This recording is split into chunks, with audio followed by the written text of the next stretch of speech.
Welcome back to another episode of the All That Podcast today. I have one of my longtime friends here with me, Leslie. Say hey to the people. Hi. And so we are going to talk about being a first time mom and kind of dealing with postpartum depression. It's a topic that really isn't that talked about, in my opinion. Like, if you think about, there's a major conversation over mental health, but I feel like this aspect of it is largely not discussed as some of the other sectors of mental health is. And I was, like I said, in research for this podcast, I was listening to this TED Talk, and a lady that was speaking said the number one cause for new mom's death is suicide. Dang, no way. I did not know that. Me either. And I was like, what? I would have thought it would be like, death from, pregnancy complications. Yeah, or birth or something. Or, but no, she was like, the number one cause of death for moms is suicide. So, through conversations we've had privately, I thought you would be a great person to have on to talk about this topic. And you have no problem being transparent at all. So that's good too. So obviously, we don't want to paint having a child as completely horrible, because she does love her son. If you follow her on Instagram, which we'll put her handle at some point during this show, you'll see that, most of her content or most of her page is dedicated to her son. So she does love her son. So we're not here to talk about, not scaring anybody away from having kids or any of that. So, and speaking of that joy that your son has brought you, before we get to the depression and the tribulations that come with being the first time mom, let's get into your feelings when you first got pregnant. Were you all, because you're married, and it's not like, it was a situation to where you're like, oh man, like I'm by myself, I don't know if this guy's gonna stay, that kind of situation that some women have. So you're in a pretty good situation to be having a child, right? So when you first learned that you were pregnant, and you want kids, by the way, a lot of them. So yeah. So when you first learned you were pregnant, what was your feelings? Okay, so TMI, but Mm-hmm. I was on birth control maybe for like 2 months or something before I got married. And then I guess I was only married like a month or two and I got off birth control because I just didn't want to be on it. And I got off of it in November and I didn't get pregnant till March. So that's a whole different situation, but it took a while. And I wasn't actively trying, but I wasn't preventing it either. So I feel like along with the postpartum not being talked about, I feel like society also scares you into thinking you can't have kids. And because you hear so many stories and people just put so much pressure on you from the moment that you're married or even while you're engaged, I got questions of, like, when are the kids coming? And even now, my son is 8 months old and I get questions about when the second one is coming. I'm like, y'all chill. Right. But I honestly was kind of scared that I wouldn't be able to have kids. So then my first thought when I found out I was pregnant was, okay, wait, it works. So I was just kidding. That was literally my first thought. I was also, it was like a mixture of feelings. Like, I just remember I felt really weird and finding out, like deciding to take a test and seeing that second line pop up, I screamed. I literally from the other room was like, Tito, at the top of my lungs, and he ran in the room thinking something was wrong. And so the first thing, I feel like I was really scared, and then I was excited, but then also with the fear I feel that society puts in you, I was scared. As soon as I found out I was pregnant, I was scared to lose the baby, which is crazy. Instead of feeling excited and happy and hopeful, I was just more scared to get through that first trimester to make sure nothing would happen. So after that first trimester, and you kind of moving along in your pregnancy, what were your feelings then? Was it more happiness, like more excitement? Now that you kind of, I mean, obviously there's still a risk, but you still, you know what I mean? You kind of got past. Well, no. Yeah, no, okay. Because I was throwing up so much. I was Mm-hmm. so sick. And Yeah. again, it's not, I feel like society doesn't prepare you for crap. Like, you just Mm-hmm. get hit in the face with the new situation and like you're not prepared at all. So I didn't realize how sick I would be. Like, everyone talks about this morning sickness. It's not morning sickness. It's freaking all day sickness, Yeah. you know? I know some people have it at night. Some people only have it at certain times. I had it all day on and off for the second trimester. So then I was a lot more excited because I wasn't scared. Like you said, that risk kind of, minimizes. Mm-hmm. But then I felt like crap the whole time. So then I was like I remember being on the bathroom floor, hugging the toilet, throwing up, getting up. Tito would always run into the bathroom when I threw up, and I would just cry and tell him I don't want to do this. And then it felt terrible because you're excited about your kid, but then you feel like crap that I would literally say I don't want to do this, and then I'd cry more because I didn't mean it. It's just you feel so bad, like Guys, sick. I know I started off this podcast by saying we're not trying to scare you away from I'm sorry. having kids, but we we're just painting a different side that's not. We're illuminating a different side of this that's not talked about. So just yes, I promise I would do it again over and over. Right. Even after going through this, because even now, like, you don't remember that. Yeah. Like, people talk about it all the time. I don't really remember the feeling of the pain of labor. I don't really remember. I just remember throwing up so much. But other than that, I don't remember the pains that came with it. So. Right. So you have the baby. What's the first 24 hours like after?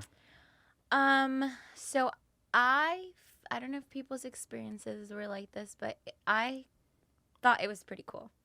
Yeah. So they handed me Milo, and I have a super playful personality, you know that. I'm silly, so as soon as they put Milo on me, I was like, okay, so what do I do now? And so the doctor laughed, and he was like, oh, let me get the instructions, but joking. And so it was really, I feel like I was just in awe that I had, like, I was able to do it, and I was able to birth out a child. But then also in awe that there was, like, that he was, like, living inside of me. Because you feel the kicks, you feel the movement, but and you know that there's a baby in there, but it's not as real as, like, seeing them, their little arms and, like, little things like that. So I feel like I was in awe and kind of just, like, I don't know, a little foggy. Because I was in labor for a few days, which I'm not trying to scare anyone again, but it was. This is the doomsday pregnancy podcast. No, it's just I think that tends to happen with your first baby. Sometimes it takes a little longer for you to be able to finish that birthing process. Yeah, but I just feel like it was a little foggy, and I was really happy is what I remember feeling. Right. So I can imagine you take the baby home. When you take the baby home, you enter your house. What is running through your mind? Okay, so first normally, from what I've heard with the natural birth, a vaginal birth, you stay in the hospital for 2 days. I think C-sections, it's like 5 days or more. But because of COVID, the doctor recommended us going home that very first day. After I was cleared, after my, they made sure I wasn't like bleeding out or dying or anything like that. They told me that they recommended me going home. They were like, you get 2 nights, but we think you should go home because of COVID. So I go home and I'm like, okay, literally, what do I do now? Because there's not a nurse. Before it was a joke, but now you're like, okay, yeah. And the nurse is not coming in to check to make sure you fed the baby because you're supposed to feed it every 45 minutes. Tito is a very heavy sleeper, so he was like snoring in the hospital, not waking up. So I'm like, how am I gonna do this, right? So I walk into my house, and I guess that's when you kind of start panicking a little. Like, you're super excited to be home with your family, like your husband, your family, your safe space. But at the same time, like, now it's all your responsibility. So there was a lot of questions that came up because the doctor said that he had to poop before we left the hospital, but they let us leave anyways. And so he didn't do that. And so the first day, I would just remember having so many questions, and Google was my best friend. Mm-hmm. Like, because so many people, the doctors would tell you, like, oh, this is what has to happen.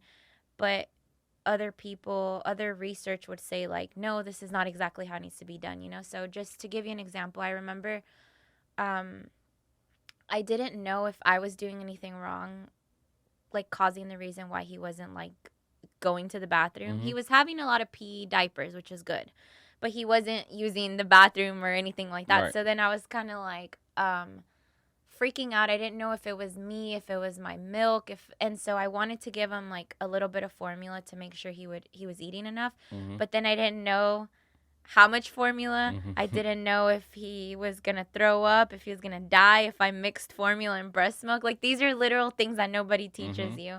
So it was a lot of Googling, a lot of, like, going back and forth, like, me trying to figure it out with Tito, probably me getting really upset for no reason. Mm-hmm. But it's because you don't know, like, you know? Knowing you,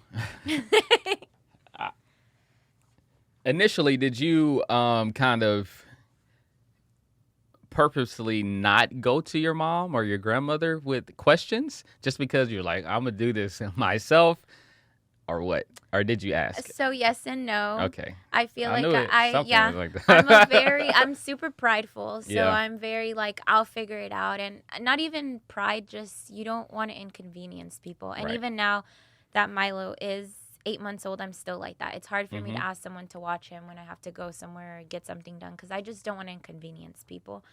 But at the same time, my mom, I'm 27. My brother's like 24, I think, or 25, 24. I think. I don't remember. But she hasn't, that's how long it's been since she's had kids. So when I've asked before, her response has been, I don't remember. So then Yeah. I don't ask her, because I'm like, well, you're not going to help me. And so I just remember, I promise, it was Googling, and there's a lot of COVID babies right now. So a lot of my friends had babies. So I would just try to find someone who was awake to ask a specific question, you know, or Instagram was always helpful. When did your paranoia kick in? Did it kick in immediately? And what I mean by paranoia is, like, did I remember to strap the car seat on right? Or, like, you're fearful, like, you know, if you turn for a minute, that somebody might snatch him. Or, you know, when did that set in? So I think Latin culture, a lot of cultures, but I can only talk about the Spanish culture. They teach you that you're not allowed to leave for like the first 40 days postpartum. You can't leave your house. And so I think that was very helpful, because not only did my body have to physically heal, but mentally you're like drained, you know? So I remember it took a while because I was home all day. So him sleeping, him being in my house, like, didn't scare me, because my mom, Tito, or myself were always around. It set in when we had to leave for the first time. Right. So when I don't remember I think the first time I left was when I went to go get my nails done. And I remember being scared because I wasn't the one taking care of him. So I don't remember. I think Tito stayed with him, and I was texting him like every 10 minutes, like, hi, is he okay? And he's like, yes, he's still asleep. Yes, he's still asleep. I'm like, okay, just making sure. And then the second time I vividly remember, where we were at TJ Maxx, and Tito grabbed the stroller and he walked away. And I couldn't focus on what I wanted to buy, on what I wanted to do, because I kept thinking that Tito was going to lose him. Like, I'm like, he's going to take his hand off the stroller. Someone's going to grab him.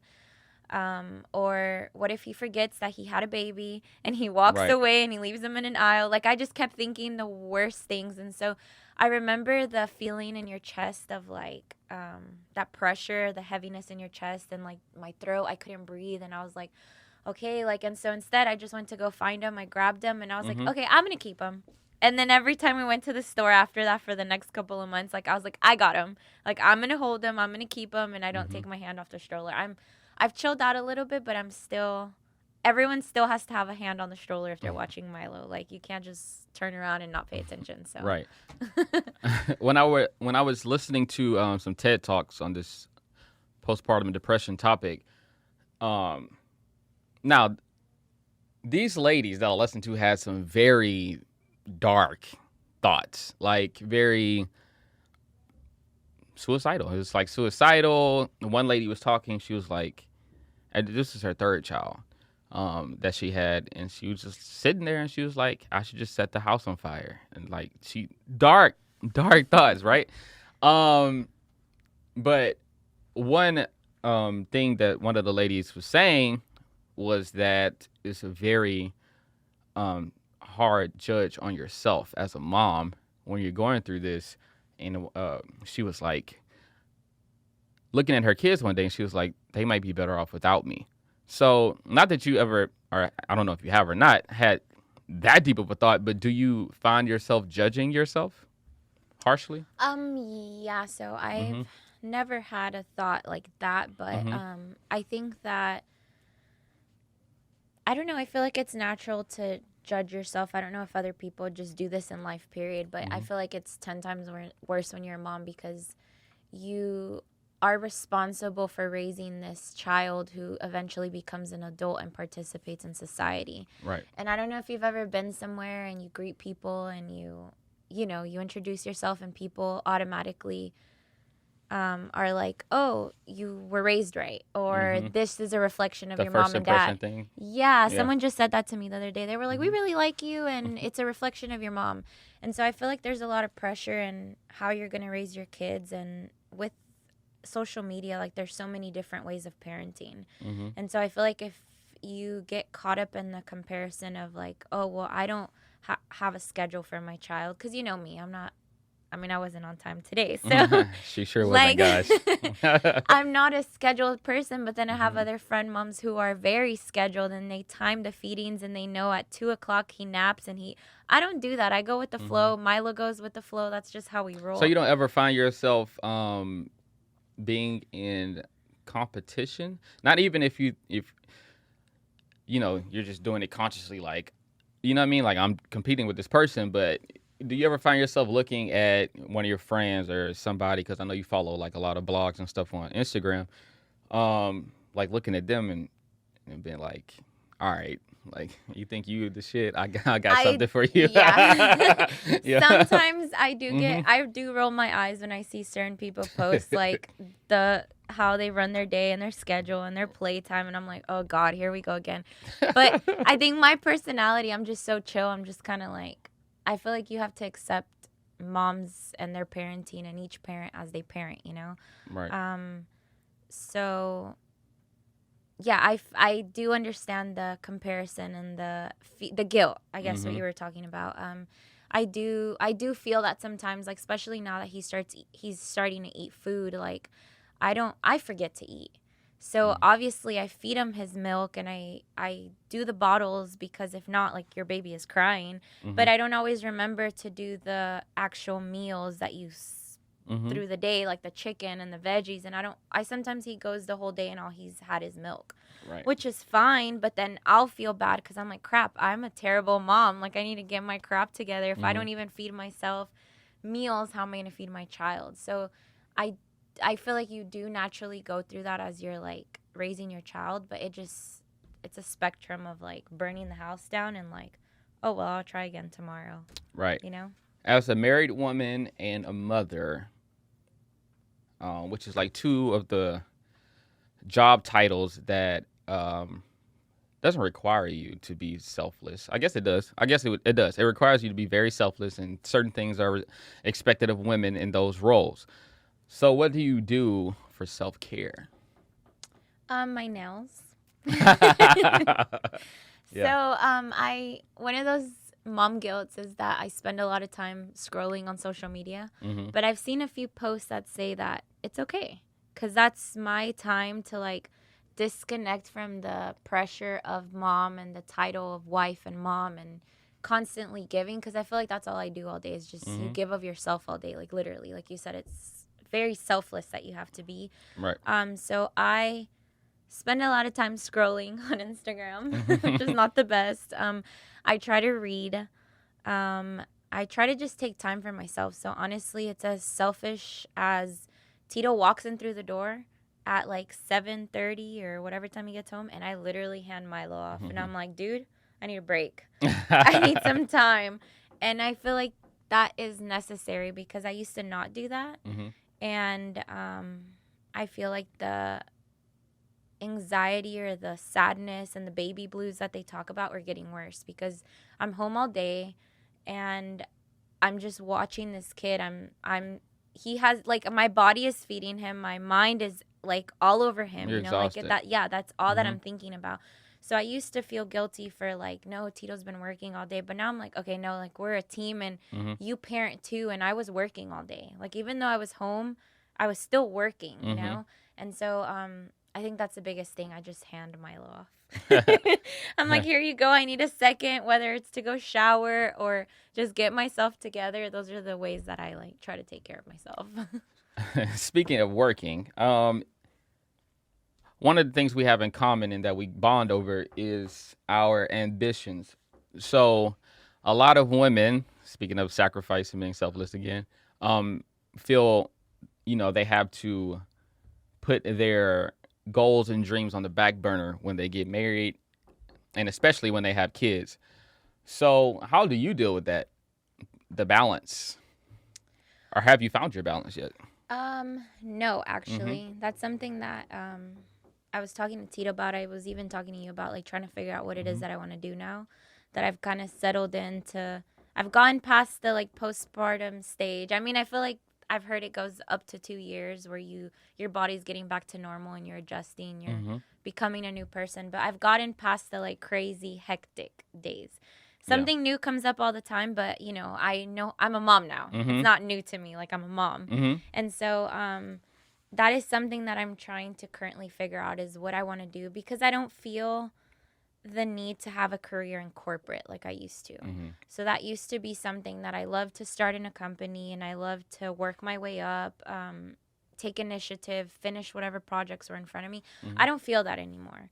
And I mean, I've always felt more towards running my own business, being an entrepreneur, like things like that. So now I'm just trying to figure out how to work that and have a child at the same time, and I think I was telling you on the phone about the book that I was reading where the author was saying that it's a lot harder for women who've had their careers established and have had their, I guess, like our later 20s and 30s and older having kids because they've already have their identity and they already have their careers. And so they know how their life is, and throwing a kid into that just makes everything a little crazy versus people who have kids when they're 16 or when they're younger. They don't really have an identity so much yet. And so it's easier for them to transition into motherhood. Right. So I feel like I'm just trying to figure it out.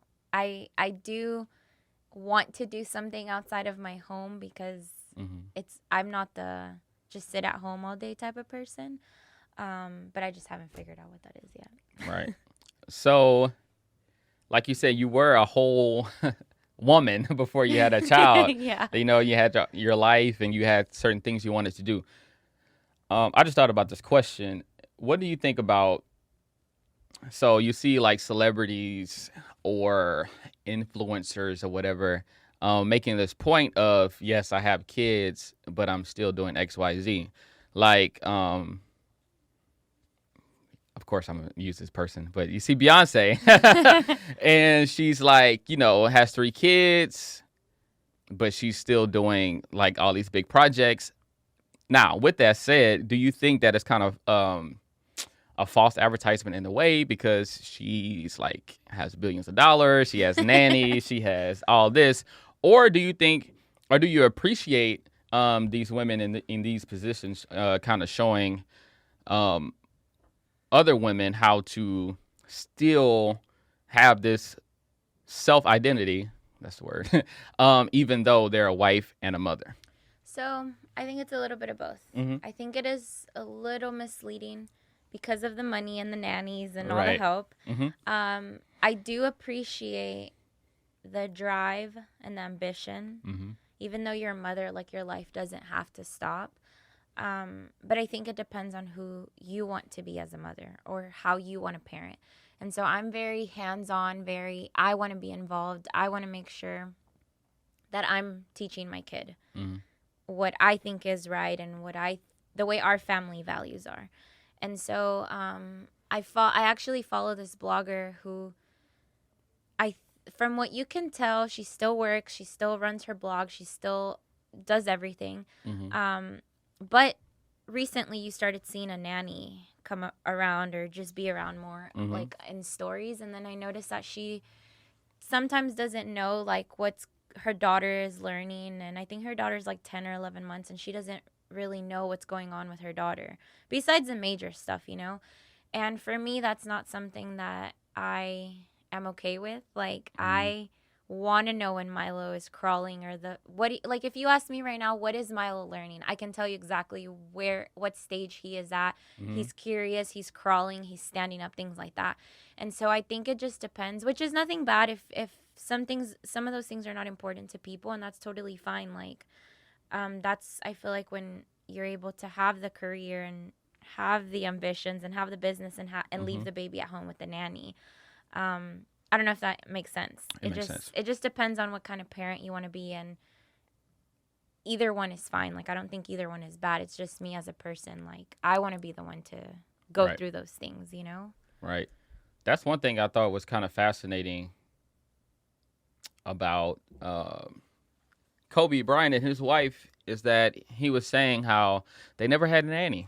They just, I mean, even though she didn't work, you know, but still, like most women in that position would have nannies, you know, even if she didn't work, you know. So I thought that was pretty, maybe it's a cultural thing. Yeah, you know, like, I don't know. I think it just depends. Yeah. And I don't know if you told me a lot about Kobe, like him driving his daughters to school or to practice, because that's the time that he would have with them. And I don't know. For me, that's just important. And even if I had billions of dollars, I don't know if I could have a nanny, you know? Like, I think you just make it work. Like, if my mom wasn't able to watch Milo, he would be here right now, you know? Like, because you got things to do. You got to handle life. And I feel like kids don't stop that, but it just depends on how involved you want to be in their lives, or how you want to handle that, you know? Right.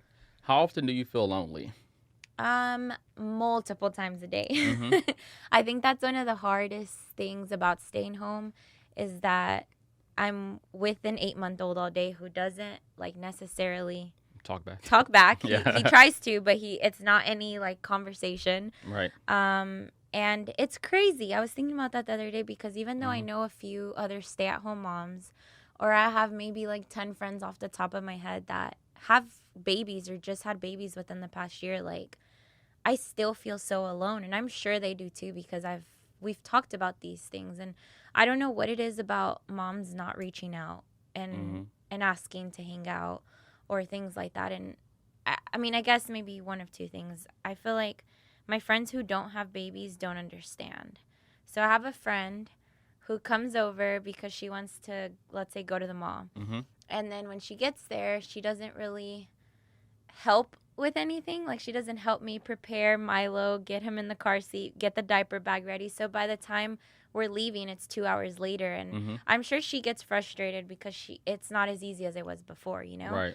But my life has changed, and either I feel like my friends have to adapt with, it's not their job to help me, but if you want to leave the house faster and you want to hang out, you have to understand that I'm a mom now. Like, I have a baby that I need to get ready.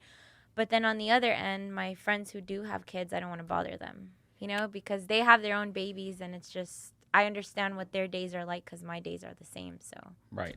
I want you to talk about the importance of having that tribe, because I think women specifically, like men, it's important for us to have our friends also, but it's to me, from what I've observed, it's just a different dynamic with the female base. Like, having that base, you know what I mean? It's just a different, it means something different. So speak about, even though you do feel lonely, you know, you have your mom there with you. You have a grandmother who you can go to if you need to. You do have friends. So, you know, just talk about having that, even though it's not perfect, but talk about having that. Because some women, and a lot of these women I was listening to, just don't have nobody. Can you talk about, like, can you imagine being in your situation and not having anybody to talk to? So I feel like what prevented me from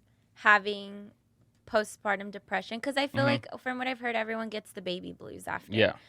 So you have that for a little bit, because, you know, it's a lot going on. But I feel like what prevented me from really, really being depressed was that my mom and Tito's family were amazing. Like, my mom was there every day. She's still there.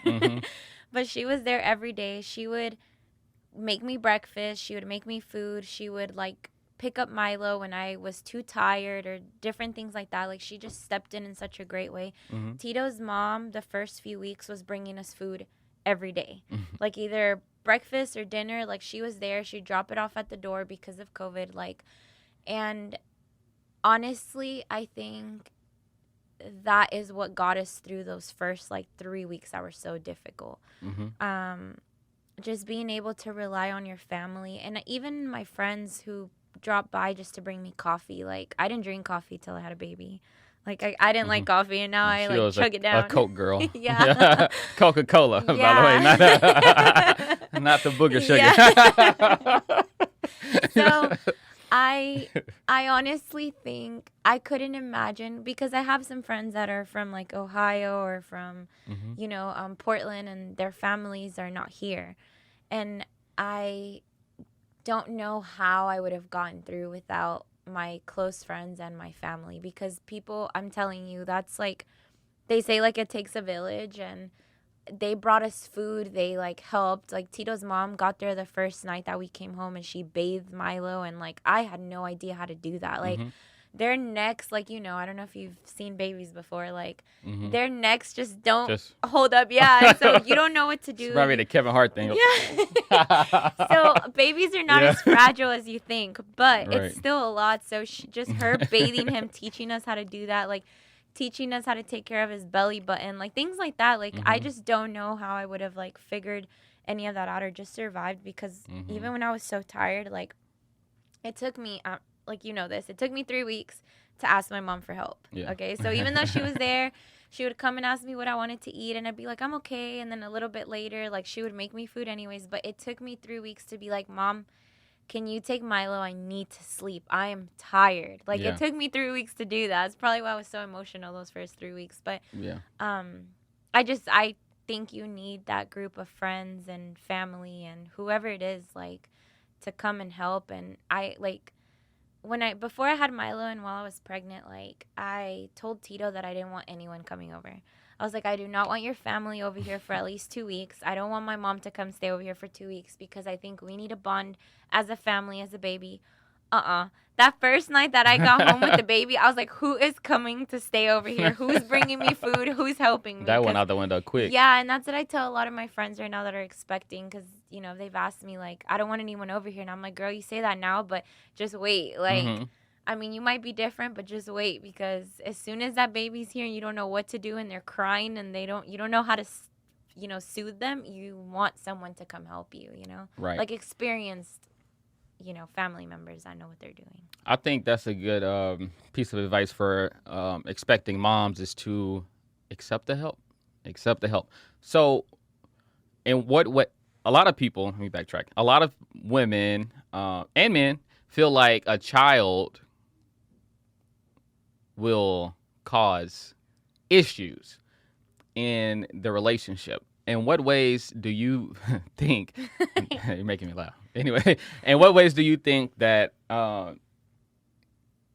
you guys having a baby has caused, not that it has to be anything like, you know, but just a little friction or arguments, or what are those like? So I think not all guys are like this, but a lot of men have a hard time, I feel like, transitioning. And not hard as in, like, they're refusing or they don't want to, but I just feel we are very self-centered. Yeah, and women are preparing for freaking 10 months, right? Your body's changing, your hormones are everywhere. You're preparing to be a mom for 10 months. Guys are just watching you go through this process, and then a baby is handed to them, and they're like, oh, shit, like, what do I do? You know? And so I feel like that is a big part of it. And like I said, Tito is a very heavy sleeper, so he would not wake up in the middle of the night. And so I am super petty, but also not. I feel like this is okay. And because I was breastfeeding, Tito couldn't really help much. So I would wake him up just to turn on the fan, which is terrible. But Just need to be up doing something. yeah, I'm like, you need to help somehow. And you have night sweats like after you have the baby. So I would be like sweating, feeding Milo, and I would wake him up just to like, and Tito would tell me like, I'm sorry, because we were fighting about that at the beginning, how much he slept. And he was like, I'm a deep sleeper, I'm a heavy sleeper, I can't do anything about that. If you need my help, wake me up. I don't care to be woken up. So then I had to learn like, okay, can you go make his bottle? Can you go like change his diaper? And so I feel like, so you learn how to articulate those thoughts instead of expecting him to already know. So that is a thing that that's something that I think is very important is I was just expecting Tito to read my mind because he's a dad now, but it's not the same. Like, Tito's not any less of a parent because he's a dad and not a mom, but mom's just bonded with the baby for 9 months, you know? It's like you have a different instinct sometimes and different roles in the family. And so I had to learn how to communicate what I needed and what I wanted. And so, like I said, he gets home, I hand him the baby, or I tell him, like, when you get home, go shower, go do what you need to do, but then you need to come back and help me get him ready for bed or whatever it is, you know? So we were actually in marriage counseling for maybe like a month. We're still in it. We just haven't made another session because I'm just like chilling, you know? But we had to do that because